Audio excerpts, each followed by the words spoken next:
At that time, Michael, the archangel who stands guard over your nation, will arise.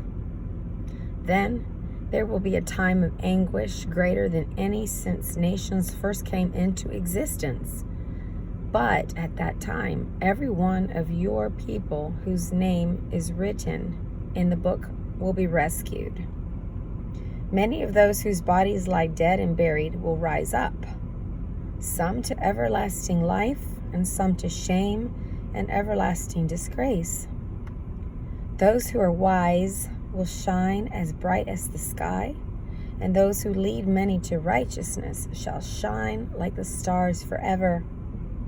But you, Daniel, keep this prophecy secret. Seal up the book until the time of the end, when many will rush here and there, and knowledge will increase. Do any of you believe that this is the appointed time in which we live right now? Think about it. We're living in a time unlike any other. We think we know everything, and we know nothing. There's nothing new under the sun, as we have read in the book of Ecclesiastes. Everything that has been will be again. Things continue on as from the beginning. Everything's a circle. Everything begins, has a middle, and has an ending, and then it starts all over again. All right, so what we are learning right now is the prophecy of Daniel chapter 12. Okay? And let's keep on going then. Knowledge has already increased. We know this. People are rushing here and there and everywhere. All you have to do is look at New York City and look at the numb faces on the people of New York City going to and fro. The city that never sleeps. The city that does nothing but look for money, money, money, money. Okay. Now, take it back down to your tiny little city, our tiny little county. And we mimic what we see around us. We want to be like New York. We want to be like Hollywood, California. We want to be like Miami. We want to be copycats of all that is worldly and go after the money and mammon. Okay. Then I, Daniel, looked, and I saw two others standing on opposite banks of the river. One of them asked the man dressed in linen, who was now standing above the river, "How long will it be until these shocking events are over?" The man dressed in linen, who was standing above the river, raised both of his hands toward heaven and took a solemn oath by the one who lives forever, saying, "It will go on for a time, times, and half a time." That is translated to 3.5 years. When the shattering of the holy people has finally come to an end, all these things will happen. I heard what he said, but I did not understand what he meant. So I asked, "How will all this finally end, my Lord?" In other words, please tell me what is the time of the end? I need to know. This is Daniel inquiring of the Lord. So chapter 12, verse 9. But he said, "Go now, Daniel, for what I have said is kept secret and sealed until the time of the end." Okay? Many will be purified, cleansed, and refined by these trials. How many of you are going through some deep, heavy emotional, physical, spiritual trials? This is all to purify you. If you are a child of God, if you are not of God, if you are not written in the book of life that they were discussing earlier in this chapter that I read, then you are not a child of God. And none of this would make any sense to you. nor would you care, nor would you be listening to this. It says, but the wicked will continue in their wickedness. And none of them, I just said this, and none of them will understand. Only those who are wise will know what it means. I just said that. From the time of the daily sacrifice is stopped, and the sacrilegious object that causes desecration is set up to be worshipped, there will be 1,290 days. And blessed are those who wait and remain until the end of the 1,335 days. As for you, remember he's talking to Daniel, go your way until the end. You will rest. That means he will sleep in death. And then at the end of the days, you will rise again to receive the inheritance set aside for you. Revelation 13, the beast out of the sea. Then I saw a beast rising up out of the sea. It had 7 heads and 10 horns, with 10 crowns on its horns. And written on each head were names that blasphemed God. This beast looked like a leopard, but it had the feet of a bear and the mouth of a lion. And the dragon gave the beast its power and throne and great authority. I saw that one of the heads of the beast seemed wounded beyond recovery, but the fatal wound was healed. The whole world marveled at this miracle and gave allegiance to the beast. They worshipped the dragon for giving the beast such power, and they also worshipped the beast. Who is as great as this beast, or the beast, they exclaimed. Who is able to fight against him? Then the beast was allowed, remember, allowed by God Almighty, Yahweh. He was allowed to speak great blasphemies against God. And he was given authority to do whatever he wanted for 42 months. And he spoke terrible words of blasphemy against God, slandering his name and his dwelling. That is, slandering all of those who dwell in heaven. And the beast was allowed, again, allowed to wage war against God's holy people and to conquer them.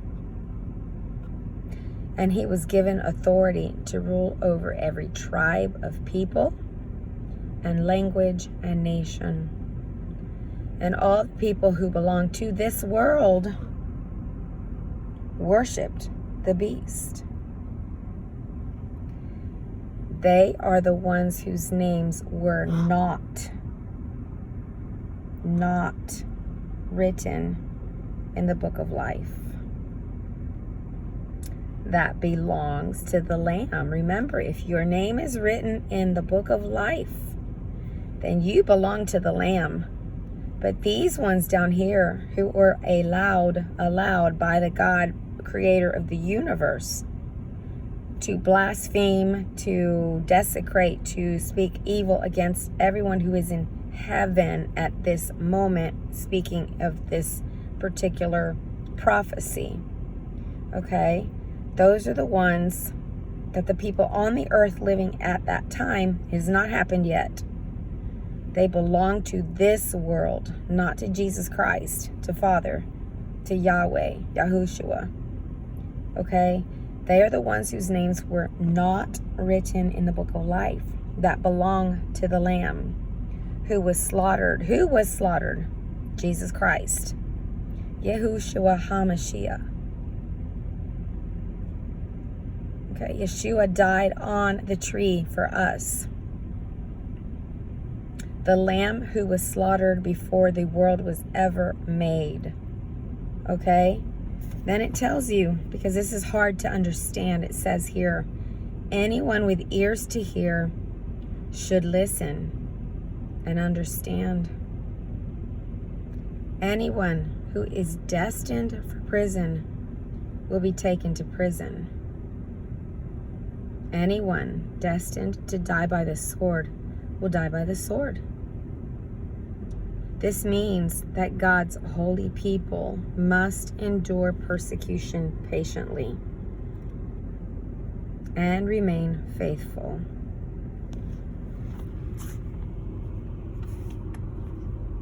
Then I saw another beast come up out of the earth. He had 2 horns like those of a lamb, but he spoke with the voice of a dragon. He exercised all the authority of the first beast, and he required all the earth and its people to worship the first beast, whose fatal wound had been healed. He did astounding miracles, even making fire flash down to the earth from the sky while everyone was watching. Hey, that's a clue. How can the whole world watch lest there be satellites and a global world possible knowledge? Verse 14, and with all the miracles that he was allowed, again, God has to allow it, to perform on behalf of the first beast, he deceived all the people who belong to this world. Here we go again, this world. I don't belong to this world. I won't be here. He ordered the people to make a great statue of the first beast, who was fatally wounded and then came back to life.